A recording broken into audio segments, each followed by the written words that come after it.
As soon as you open the application, it begins loading its built-in modules and preparing the services needed before you can continue.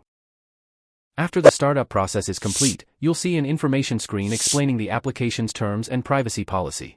Read through the notice if you'd like, then tap I understand and continue to access the main interface. Next, you'll arrive at the phone number input screen. Start by selecting the appropriate country code for the device you want to search, then enter the mobile number in the field provided. Once everything is entered correctly, tap Continue to move forward. Before the search can begin, the application asks for several permissions. With the permissions granted, the app starts preparing its tracking engine. It first initializes its satellite-related services, then gathers the available network information used during the location processing stage. After that, the application begins communicating with the entered device information and proceeds to estimate its position. We're now in the main settings section.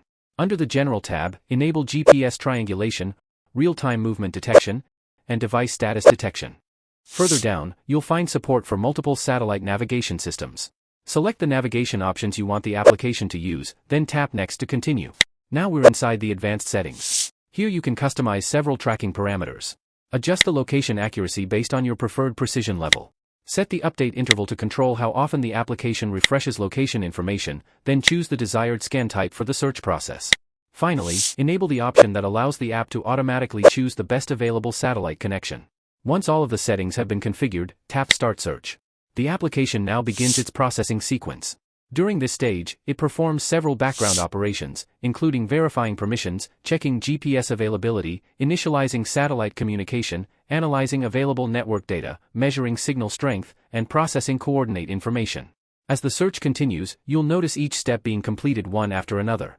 The application first establishes a satellite connection, then collects network information, communicates with the entered device details, estimates the location, and finally generates the GPS coordinate data. An interactive map is displayed with the entered phone number shown at the top alongside its current status.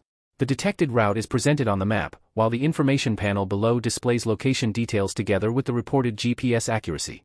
From this screen, you can view the latest coordinate updates directly on the map interface and explore all of the information generated by the application. And that's the complete walkthrough of this Android application, covering its interface, configuration options, processing stages, and final result screen.